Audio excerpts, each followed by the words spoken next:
ಹೊಸ ತಲೆಮಾರು ಅನ್ನುವಂಥದ್ದೀಗ ತಮ್ಮ ಭವಿಷ್ಯವನ್ನ ಹೇಗೆ ರೂಪಿಸ್ಕೊಳ್ಬೇಕು ಅಂದೇನೆ ದಿಕ್ಕಾಪಾಲಾಗಿ ಚಿಂತನೆಯನ್ನ ಮಾಡ್ತಾರೆ. ಒಳ್ಳೆಯ ಸಂಗೀತದ ಗುಂಗಿನಿಂದ ಹೊರಗಡೆಗೆ ಬರೋದು ಅಷ್ಟು ಸುಲಭ ಅಲ್ಲ. ಒಳ್ಳೆಯ ಸಂಗೀತವನ್ನು ಕೇಳಿದ್ದೀವಿ, HR ಲೀಲಾವತಿ ಅವ್ರ ಮಾತನ್ನು ಕೇಳಿದ್ದೀವಿ,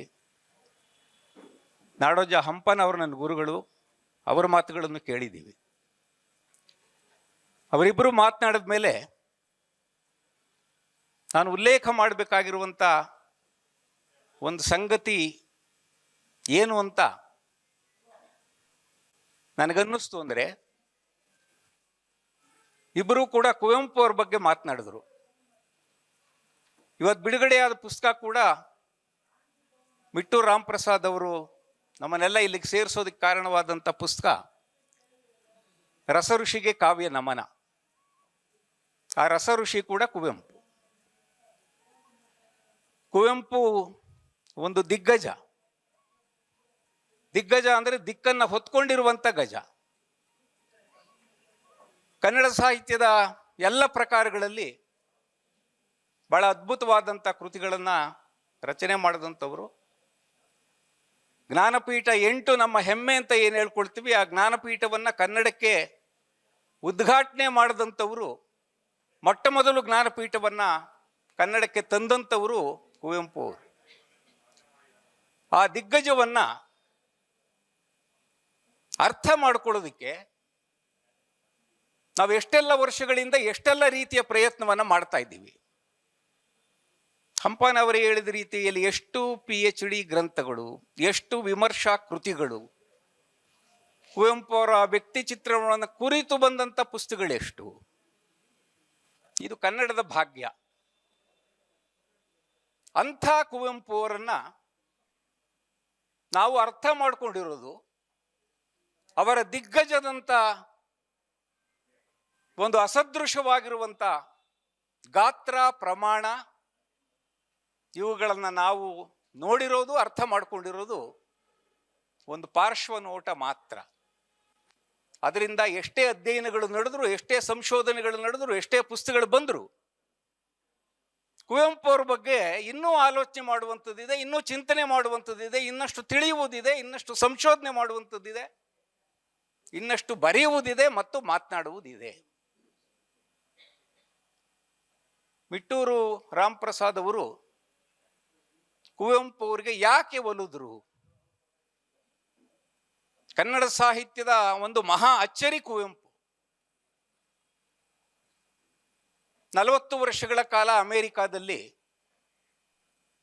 ಮೂಳೆ ಶಾಸ್ತ್ರ ತಜ್ಞರಾಗಿ, ಒಳ್ಳೆಯ ವೈದ್ಯರಾಗಿ, ಒಳ್ಳೆಯ ಸಂಬಳವನ್ನು ತೆಗೆದುಕೊಂಡು ಇಡೀ ಕುಟುಂಬ ಅಮೆರಿಕಾದಲ್ಲಿ ನೆಲೆಸಿ, ಇದರ ನಡುವೆ ನಿವೃತ್ತಿಯ ಕೊನೆಯ ದಿನಗಳಲ್ಲಿ ಯಾಕೆ ಸಾಹಿತ್ಯದ ಬಗ್ಗೆ ಅವರು ಹೊರಳುಕೊಂಡ್ರು, ಅದರ ಬಗ್ಗೆ ಪ್ರೀತಿ ಬಂತು. 40 ವರ್ಷಗಳು ಅಮೆರಿಕಾದಲ್ಲಿ ನೆಲೆಸಿದ್ದ ಮೇಲೂ ಕೂಡ ಕನ್ನಡ ಸಂಸ್ಕೃತಿಯ ಬಗ್ಗೆ, ಕನ್ನಡ ಸಾಹಿತ್ಯದ ಬಗ್ಗೆ, ಕನ್ನಡದಲ್ಲಿ ಮೇರು ಸದೃಶವಾದ ಕೆಲಸವನ್ನು ಮಾಡಿರೋರ ಬಗ್ಗೆ ಅವ್ರ ಗಮನ ಯಾಕೆ ಹೊರಳಿತು? ಹೊರಳಿದ್ದು ಎಲ್ಲೋ ಒಂದು ಕಡೆಗೆ ನಿಂತ್ಕೊಳ್ಳಿಲ್ವಲ್ಲ. ಈ ಬಗ್ಗೆ ನಾನೇನೋ ಮಾಡಬೇಕಾದದ್ದಿದೆ, ನನ್ನೊಳಗೆ ಸಂಗ್ರಹವಾಗಿರುವಂಥದ್ದನ್ನ ಅದು ಹೇಗೆ ಬಿಡಿಸಿಕೊಂಡು ಹೊರಬರುವುದಕ್ಕೆ ಪ್ರಯತ್ನಿಸುತ್ತದೋ ಆ ರೀತಿಯಲ್ಲಿ ಹರಿಯೇ ಬಿಡಬೇಕು ಅನ್ನುವಂಥ ಆಲೋಚನೆಯನ್ನು ಅವ್ರು ಯಾಕೆ ಮಾಡ್ತಾರೆ? ಅನೇಕ ರೀತಿಯನ್ನಾಗಿರುವಂಥ ಆಲೋಚನೆಗಳನ್ನು ಮಾಡ್ತಾರೆ, ಆದರೆ ಅದು ಆಲೋಚನೆಯ ಮಟ್ಟಕ್ಕೆ ನಿಂತೋಗ್ತದೆ, ಸಮಾನ ಮನಸ್ಕರ ಜೊತೆಯಲ್ಲಿ ಮಾತನಾಡುವ ಮಟ್ಟಕ್ಕೆ ನಿಂತೋಗ್ತದೆ, ಅಥವಾ ಒಂದೆರಡು ಪದ್ಯಗಳನ್ನು ಬರೆಯುವ ಮಟ್ಟಕ್ಕೆ ನಿಂತೋಗ್ತದೆ. ಅದು ರಾಮ್ ಪ್ರಸಾದ್ ವೈದ್ಯರಾಗಿ ಅವರ ವೃತ್ತಿಯಲ್ಲಿ ಯಶಸ್ಸು, ಹಣ ಇತ್ಯಾದಿಗಳೆಲ್ಲವನ್ನು ಕೂಡ ಪಡ್ಕೊಂಡು ನಿವೃತ್ತಿ ಜೀವನವನ್ನು ಆರಾಮವಾಗಿ ಕಳೆಯುವುದಕ್ಕೆ ಬೇಕಾದ ಎಲ್ಲ ಸೌಭಾಗ್ಯಗಳೂ ಇದ್ದರು. ಅವರೇ ಕಾವ್ಯದ ಕಡೆಗೆ ಬಂದರು ಮತ್ತು ಕುವೆಂಪು ಅವ್ರನ್ನ ಆಯ್ಕೆ ಮಾಡಿಕೊಂಡ್ರು. ಮಿಟ್ಟೂರು ರಾಮಪ್ರಸಾದ್ ಅವರ ಈ ಕಾರ್ಯಕ್ರಮದಲ್ಲಿ ನಾನು ಪಾಲ್ಗೊಳ್ತಾ ಇರುವಂಥದ್ದು ಮತ್ತು ಇವತ್ತು ಬಿಡುಗಡೆಯಾದ ರಸಋಷಿಗೆ ಕಾವ್ಯ ನಮನ ಆ ಕೃತಿಗೆ ಮುನ್ನುಡಿಯನ್ನು ಬರೆಯಬೇಕಾಗಿ ಬಂದದ್ದು. ಆ ಮುನ್ನುಡಿಯನ್ನು ಬರೆಯಬೇಕಾಗಿ ಬಂದಂಥ ಸಂದರ್ಭದಲ್ಲಿ ರಾಮ್ ಪ್ರಸಾದ್ ನಿಜವಾಗಿಯೂ ಏನು ಅಂತ ತಿಳ್ಕೊಳ್ಳೋದಕ್ಕೆ ಸಾಧ್ಯವಾದದ್ದು, ನಾನು ಎಷ್ಟು ತಿಳಿದುಕೊಂಡೇನೋ ಅದನ್ನು ಮುನ್ನುಡಿಯ ರೂಪದಲ್ಲಿ ಬಿಚ್ಕೊಳ್ಳೋಕ್ಕೆ ಸಾಧ್ಯವಾದದ್ದು, ಇದೆಲ್ಲವೂ ಕೇವಲ ಆಕಸ್ಮಿಕ ಅಥವಾ ಯೋಗಾಯೋಗ. ಇದು ಎತ್ತಣ ಮಾಮರ ಎತ್ತಣ ಕೋಗಿಲೆ ಎತ್ತಣಿಂದ ಎತ್ತಣ ಸಂಬಂಧವಯ್ಯ. ಬೆಂಗಳೂರಿನಲ್ಲಿ ನೆಲೆಯಾಗಿರುವ ನಾನು ಮಿಟ್ಟೂರಿನಲ್ಲಿ ಪ್ರಾಥಮಿಕ ವಿದ್ಯಾಭ್ಯಾಸವನ್ನು ಮುಗಿಸಿ ಮಲ್ಲೇಶ್ವರದಲ್ಲಿ ಮುಂದಿನ ವಿದ್ಯಾಭ್ಯಾಸವನ್ನು ಮಾಡಿಕೊಂಡು ವೈದ್ಯಕೀಯ ರಂಗದಲ್ಲೇ ಏನಾದರೂ ಮಾಡಬೇಕು ಅನ್ನುವಂಥ ಸಂಕಲ್ಪವನ್ನು ಮಾಡಿಕೊಂಡು ಅದು ವಿದೇಶದಲ್ಲೇ ಅಭ್ಯಾಸ ಮಾಡಬೇಕು ಅಂತ ಹೇಳಿ ಅಮೆರಿಕಾವನ್ನು ಸೇರಿ ಅಭ್ಯಾಸವನ್ನು ಮಾಡಿ ವೃತ್ತಿಯನ್ನು ಅವಲಂಬಿಸಿ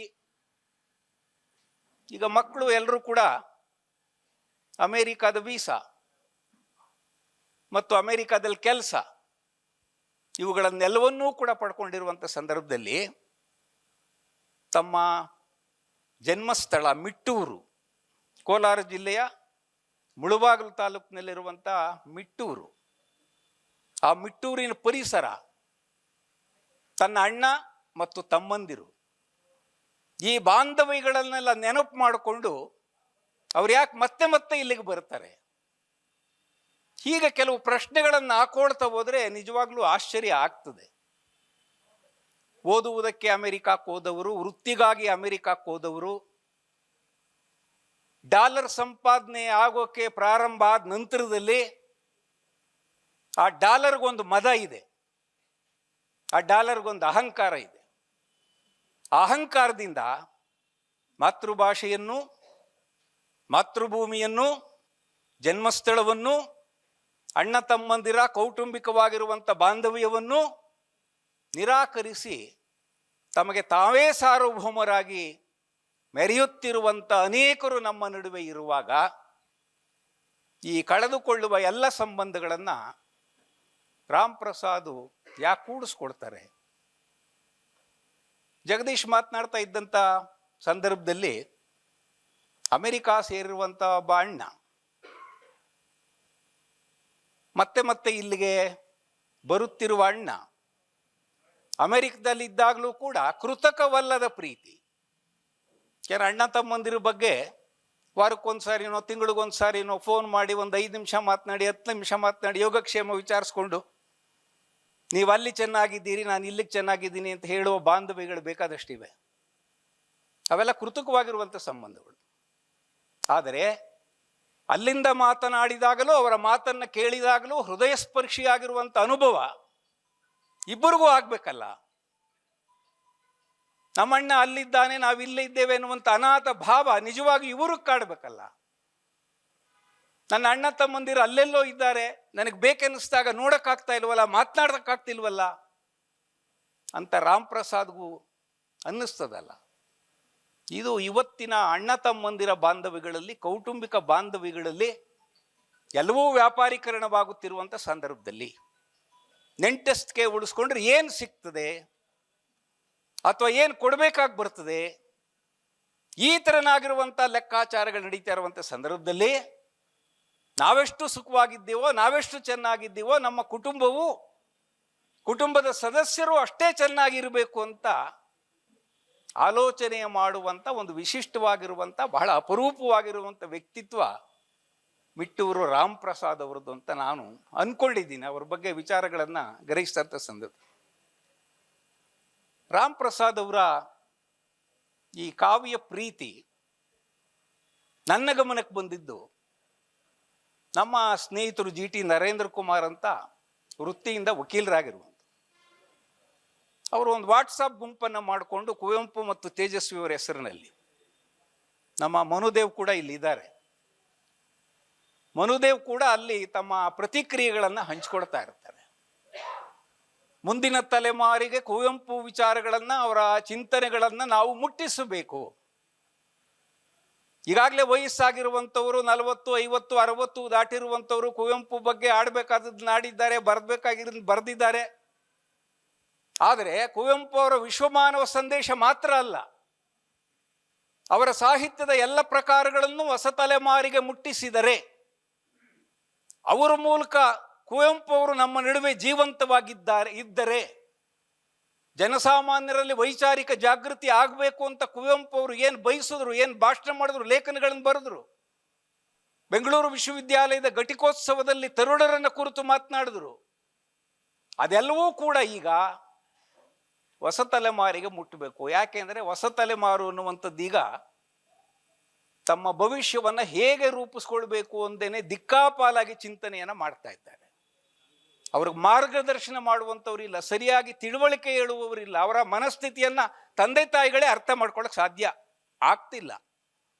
ಇಂಥ ಎಡಬಿಡಂಗಿ ಸ್ಥಿತಿಯಲ್ಲಿರುವಂಥ ಹೊಸ ತಲೆಮಾರಿಗೆ ಕುವೆಂಪು ಅವರ ಸಾಹಿತ್ಯವನ್ನು ಮುಟ್ಟಿಸ್ಬೇಕು. ಒಂದು ಸಾರಿ ಅದರ ರುಚಿ ನೋಡಿದ್ರೆ, ಅದು ಯಾವುದಾದ್ರೂ ರೂಪದಲ್ಲಾಗಿ, ಅವ್ರ ಕಾದಂಬರಿಗಳ ರೂಪದಲ್ಲಾಗಿರಲಿ, ಕಥೆಗಳ ರೂಪದಲ್ಲಾಗಿರಲಿ, ಪ್ರಬಂಧಗಳ ರೂಪದಲ್ಲಾಗಿರಲಿ, ಮಹಾಕಾವ್ಯದ ರೂಪದಲ್ಲಾಗಿರಲಿ, ಕವಿತೆಗಳ ರೂಪದಲ್ಲಾಗಿರಲಿ, ಒಂದು ಸಾರಿ ನಮ್ಮ ಮಕ್ಕಳಿಗೆ, ಹೊಸ ತಲೆಮಾರಿಗೆ ಆ ರುಚಿಯನ್ನು ತೋರಿಸಿದ್ರೆ ಅವರು ತಮ್ಮ ಭವಿಷ್ಯವನ್ನು ಚೆನ್ನಾಗಿ ರೂಪಿಸ್ಕೊಡ್ತಾರೆ ಅನ್ನೋದರಲ್ಲಿ ಯಾವ ಅನುಮಾನವೂ ಇಲ್ಲ. ಆ ಕೆಲಸ ಮಾಡಬೇಕಾಗಿರೋದು ಹಿರಿಯ ತಲೆಮಾರಿನ ಜವಾಬ್ದಾರಿ. ಇದನ್ನ ಅರ್ಥ ಮಾಡಿಕೊಂಡಿರುವ ಮಿಟ್ಟೂರು ರಾಮಪ್ರಸಾದ್ ಅವರು ಆ ಕುವೆಂಪು ಮತ್ತು ತೇಜಸ್ವಿ ವಾಟ್ಸಪ್ ಗುಂಪಿನಲ್ಲಿ ಒಂದೊಂದು ಕವಿತೆಯನ್ನು ಬರೆಯಕ್ಕೆ ಶುರು ಮಾಡ್ತಾರೆ. ನಾನು ಅಲ್ಲಿ ಬರುವಂಥ ಕವಿತೆ, ಬೇರೆ ಯಾವುದೇ ವಿಚಾರ, ಯಾವುದೇ ಸಂಗ್ರಹ ಇತ್ಯಾದಿಗಳನ್ನು ಬಹಳ ಗಂಭೀರವಾಗಿ ಗಮನಿಸ್ತಾ ಇರ್ತೇನೆ. ಆದ್ದರಿಂದ ಯಾರೋ ಮಿಟ್ಟೂರು ರಾಮಪ್ರಸಾದ್ ಅನ್ನುವಂಥವರು ವಿದೇಶದ ಸಂಖ್ಯೆ, ಅವರ ಮೊಬೈಲಿನ ಸಂಖ್ಯೆ ವಿದೇಶದಲ್ಲಿರುವಂಥದ್ದು ಸೂಚಿಸ್ತದೆ, ಅಮೆರಿಕದಲ್ಲಿರುವಂಥದ್ದು ಸೂಚಿಸ್ತದೆ. ಅವರು ಬರೀತಾ ಇದ್ದಾರೆ, ಕುವೆಂಪು ಬಗ್ಗೆ ಬರೀತಿದ್ದಾರೆ, ಪ್ರತಿ ದಿವಸ ಬರೀತಿದ್ದಾರೆ. ಬೆಳಗ್ಗೆ ನೀವು 6 ಗಂಟೆಗೆ ಎದ್ದು ಮೊಬೈಲನ್ನು ಆನ್ ಮಾಡಿದ್ರೆ ಕುವೆಂಪು ತೇಜಸ್ವಿ ವಾಟ್ಸಪ್ ಗ್ರೂಪ್ ಹೋದರೆ ರಾಮಪ್ರಸಾದ್ ಅವ್ರದ್ದು ಒಂದು ಕವಿತೆ. ನಾನು ಒಂದು ವಾರ ನೋಡ್ತೀನಿ, 10 ದಿವಸ ನೋಡ್ತೀನಿ, ಒಂದು ತಿಂಗಳು ನೋಡ್ತೀನಿ, ಯಾವತ್ತೂ ಕೂಡ ತಪ್ಪಿಸ್ತೇನೆ ಒಂದರಿಂದ ಒಂದು ಕವಿತೆಗಳನ್ನು ಬರೆದು ಹಾಕ್ತಿದ್ದಾರೆ. ಕೆಲವು ಸಾರಿ ಉದ್ದುದ್ದನೆಯ ಕವಿತೆಗಳು, ನಮಗೊಂದು 20-30 ಸಾಲು ಕವಿತೆಗಳನ್ನು ಓದೋಷ್ಟರಲ್ಲಿ ಸಾಕು ಅಂತ ಅನ್ನಿಸ್ಬಿಡ್ತದೆ. ಆದರೆ ಅವರು 40 ಸಾಲು, 50 ಸಾಲು, 60 ಸಾಲಿನ ಕವಿತೆಗಳನ್ನು ಬರೆದು ಹಾಕ್ತಿದ್ದಾರೆ.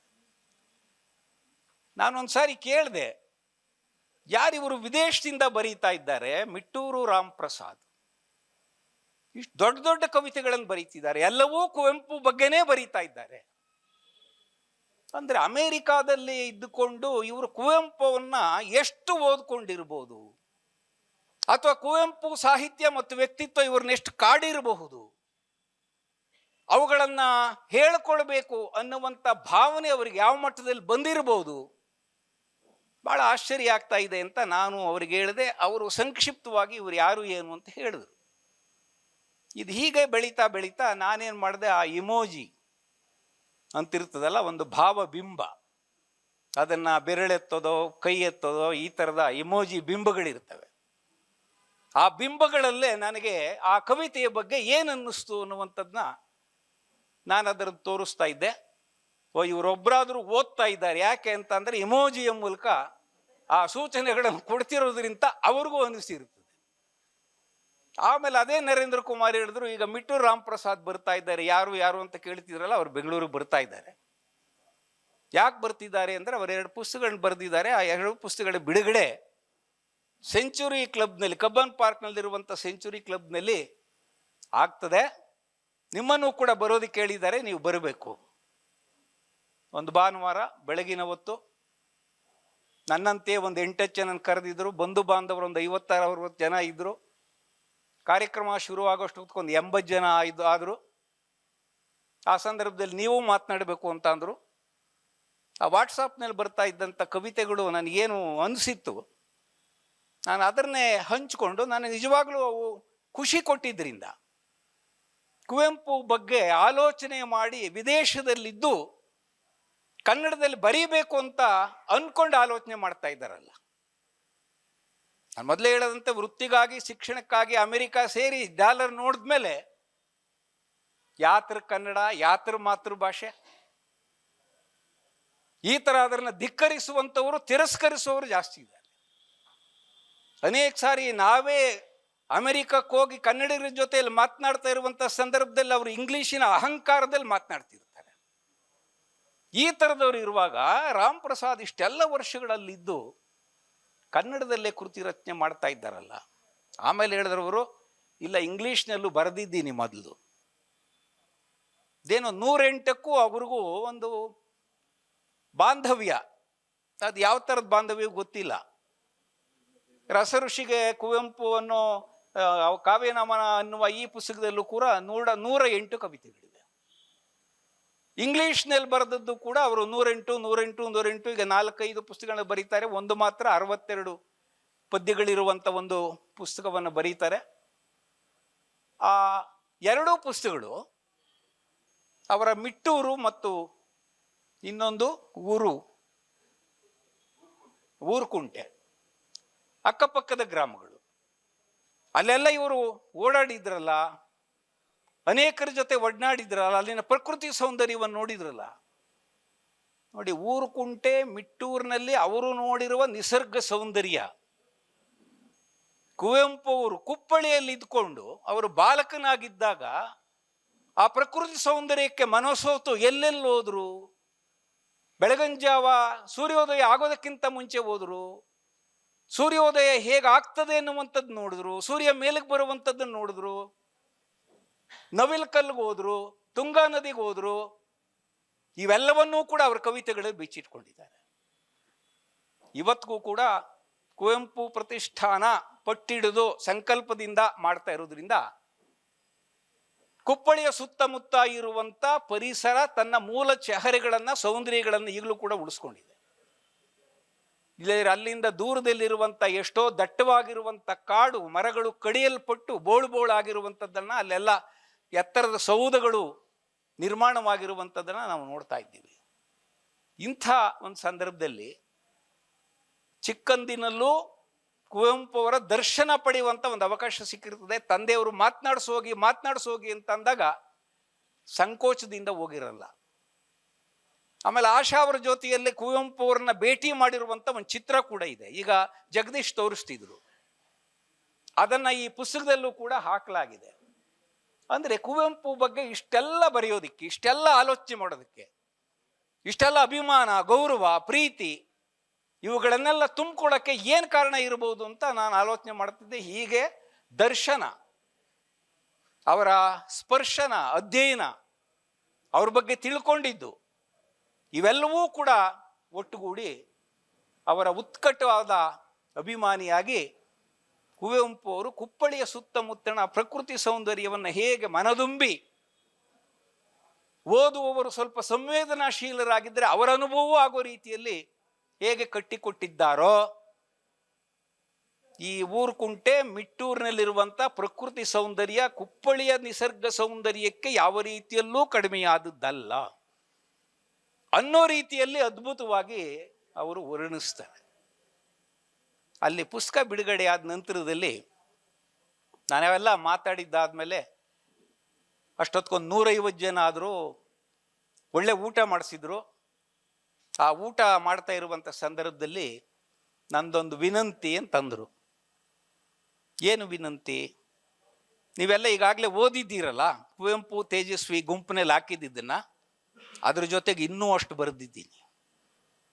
ನಾನು ಇಲ್ಲೇ ಸಾಕಾಗುವಷ್ಟಿದೆ ಅಂತ ಅಂದ್ಕೊಂಡಿದ್ದೆ, ತೇಜಸ್ವಿ ಕುವೆಂಪು ಗುಂಪಿನಲ್ಲಿ ಇನ್ನೂ ಅಷ್ಟು ಬರೆದಿದ್ದೀನಿ ಅಂದರು. ಇವುಗಳನ್ನೆಲ್ಲವನ್ನೂ ಕೂಡ ಸೇರಿಸಿ ಒಂದು ಪುಸ್ತಕ ತರುವ ಆಲೋಚನೆ ಮಾಡಿದ್ದೀನಿ. ಅದಕ್ಕೆ ನಾನು ಭಾಳ ಸಂತೋಷ. ಯಾಕೆಂದರೆ ಒಬ್ಬೊಬ್ಬರು ಓದ್ಕೊಂಡಿರ್ತಾರೆ, ಆ ಕ್ಷಣದಲ್ಲಿ ಸಂತೋಷ ಪಟ್ಟಿರ್ತಾರೆ, ಏನೋ ಹೇಳಿರ್ತಾರೆ, ಅಲ್ಲಿಗೆ ಮರ್ತೋಗಿರ್ತದೆ. ಪುಸ್ತಕ ರೂಪದಲ್ಲಿ ತರುವುದು ಯಾವಾಗಲೂ ಒಳ್ಳೆಯದು. ತಂದೆ ತರ್ತೀನಿ, ನೀವು ಮುನ್ನುಡಿ ಬರೀಬೇಕು. ನಾನು ಭಾಳ ಸಂತೋಷದಿಂದ ಹಿರಿಯರಾಗಿರುವಂಥ ರಾಮ್ ಪ್ರಸಾದ್ ಈ ವಯಸ್ಸಿನಲ್ಲಿ ಕುವೆಂಪು ಅವ್ರನ್ನ ಧ್ಯಾನಿಸುವುದು, ಕುವೆಂಪು ಅವರ ಅಭಿಮಾನಿಯಾಗುವುದು, ಅದನ್ನೆಲ್ಲ ಬರೆಯುವಂಥದ್ದು, ಇಷ್ಟು ಒಂದು ದೊಡ್ಡ ಕೆಲಸ ಮಾಡುವಾಗ ನಾವು ಮುನ್ನುಡಿ ಬರೆಯೋದೇನು, ಆದ್ದರಿಂದ ಖಂಡಿತ ಬರ್ಕೊಡ್ತೀನಿ ಅಂತ ಅಂದೆ. ಆ ಜವಾಬ್ದಾರಿಯನ್ನು ಮುಂದೆ ರವೀಂದ್ರನಾಥ್, ಸ್ವಲ್ಪ ಮಟ್ಟಿಗೆ ಜಗದೀಶು ಇವರೆಲ್ಲರೂ ಕೂಡ ಹೊತ್ಕೊಂಡ್ರು. ಒಂದು ಮುನ್ನುಡಿಯನ್ನು ವಿಸ್ತಾರವಾಗಿ ನಾನು ಬರೆಯೋದಕ್ಕೆ ಸಾಧ್ಯ ಆಯಿತು.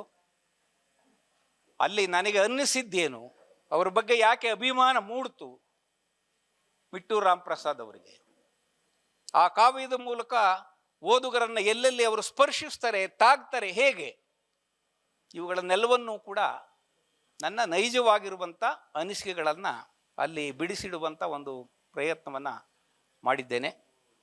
ಮತ್ತು ಇವತ್ತಿನ ದಿವಸ ಅದರ ಜೊತೆಗೆ ಹೊನ್ನ ಹೊಯ್ಸಳ ಆ ಪುಸ್ತಕವೂ ಅಷ್ಟೆ, ಅದು ಗಾತ್ರ ಕಿರಿದು. ಕುವೆಂಪು ಅವರು ಅವರ ಶೂದ್ರ ತಪಸ್ವಿಯಲ್ಲಿ, ಬೆರಳಿಗೆ ಕೊರಳಿನಲ್ಲಿ, ರಾಮಾಯಣ ದರ್ಶನದಲ್ಲಿ ಮೂಲ ವಸ್ತುವಿನಲ್ಲಿ ಏನು ಲೋಪ ಇತ್ತು, ಕೊರತೆ ಇತ್ತು, ಅದನ್ನೆಲ್ಲವನ್ನೂ ಕೂಡ ತುಂಬುವ ಹೊಸ ರೀತಿಯಲ್ಲಿ ಅದನ್ನು ಮಂಡಿಸುವ ಕೆಲಸವನ್ನು ಮಾಡ್ತಾರೆ. ರಾಮಪ್ರಸಾದ್ ಅವರು ಕೂಡ ಹೊಯ್ಸಳರ ಒಂದು ಇತಿಹಾಸ ಏನಿದೆ, ಆ ಇತಿಹಾಸದ ಬಗ್ಗೆ ಒಂದು ಒಳನೋಟವನ್ನು ಹಾಯಿಸಿ, ವಿಷ್ಣುವರ್ಧನ ಬಗ್ಗೆ ಇರ್ಬೋದು, ಶಾಂತಲೆಯ ಬಗ್ಗೆ ಇರ್ಬೋದು, ಆ ಶಿಲ್ಪಿ ಡಕಣಾಚಾರಿ ಮತ್ತು ಜಕಣಾಚಾರಿ ಅವ್ರ ಬಗ್ಗೆ ಇರ್ಬೋದು, ನೋಡಿ ಅಲ್ಲೂ ಕೂಡ ಅವರು ಪದ್ಯದ ಕುಸಿರಿ ಕೆಲಸವನ್ನು ಮಾಡ್ತಾರೆ. ಏನೇ ಹೇಳಿದ್ರು ಕೂಡ ಅವರು ಗದ್ಯದಲ್ಲೂ ಬರೀತಾರೆ, ಭಾಳ ಚೆನ್ನಾಗಿ ಬರೀತಾರೆ. ಆದರೆ ಪದ್ಯದಲ್ಲಿ ಹೇಳುವುದು ಅವ್ರಿಗೆ ಅತ್ಯಂತ ಪ್ರಿಯವಾದದ್ದು. ನೋಡಿ, ಮಧುಲಿಕಾ ಅವರು ಆಡಿದ್ರಲ್ಲ, ಮೊದಲ ಹಾಡು ಅವರೇ ಬರೆದಿರುವಂಥದ್ದು. ಆದ್ದರಿಂದ ಪದ್ಯಂ ವದ್ಯಂ ಅಲ್ಲ, ಹೃದಯವಾದ ಪದ್ಯದಲ್ಲೂ ನಾನು ಬರೆಯಬಲ್ಲೆ ಅಂತ ಪ್ರಯೋಗ ಮಾಡಿ ಅದರಲ್ಲಿ ಯಶಸ್ವಿಯಾಗಿದ್ದಾರೆ. ಅವರಿಗೆ ಇಂಥದ್ದೊಂದು ಕಾರ್ಯಕ್ರಮವನ್ನು ಮಾಡಿ ಕುವೆಂಪು ಅವರ ಬಗ್ಗೆ ಇರುವಂಥ ಉತ್ಕಟವಾಗಿರುವಂಥ ಒಂದು ಅಭಿಮಾನವನ್ನು ಈ ಪುಸ್ತಕ ರಚನೆಯ ಮೂಲಕ ತೋರಿಸಿ, ಹಂಪನ ಅವರು ಹೇಳಿದ ರೀತಿಯಲ್ಲಿ ಇನ್ನು ಮುಂದೆ ಕುವೆಂಪು ಅವ್ರ ಬಗ್ಗೆ ಯಾರಾದರೂ ಅಧ್ಯಯನ ಮಾಡಬೇಕು ಅನ್ನೋ ಹಾಗಿದ್ದರೆ ಮಿಟ್ಟೂರು ರಾಮಪ್ರಸಾದ್ ಅವರ ಪುಸ್ತಕವನ್ನು ನೋಡಲೇಬೇಕಾಗಿದೆ ಅನ್ನುವಂಥ ಒಂದು ಶಿಫಾರಸನ್ನು ಗುರುಗಳಾದಂಥ ಹಂಪನ ಅವರು ಕೊಟ್ಟಿದ್ದಾರೆ. ಅವರು ಯಾರಿಗೂ ಸುಮ್ಮನೆ ಶಿಫಾರಸು ಕೊಡುವಂಥವರಲ್ಲ. ಅದನ್ನು ನಾನು ಕೂಡ ಅನುಮೋದಿಸಿ ಅವರಿಗೆ ಎಲ್ಲ ಶುಭವನ್ನು ಕೋರಿ, ಮತ್ತು ಅವರಿಗೆ ಬೆನ್ನಿಗೆ ನಿಂತಿರುವಂಥ ಅಣ್ಣ ತಮ್ಮಂದಿರು ಮತ್ತು ಸದಾಕಾಲ ಜೊತೆಯಲ್ಲಿದ್ದು ಪ್ರೋತ್ಸಾಹವನ್ನು ನೀಡಿ ಇಂಥ ಕೃತಿಗಳನ್ನು ರಚನೆ ಮಾಡೋದಕ್ಕೆ ಒತ್ತಾಸೆಯಾಗಿರುವಂಥ ಆಶಾ ಅವ್ರಿಗೆ ಮತ್ತು ನನ್ನ ಮಾತುಗಳನ್ನು ಆಲಿಸಿದಂಥ ನಿಮಗೆ ಧನ್ಯವಾದಗಳನ್ನ ಹೇಳಿ ನನ್ನ ಮಾತುಗಳನ್ನು ಮುಗಿಸ್ತೇನೆ.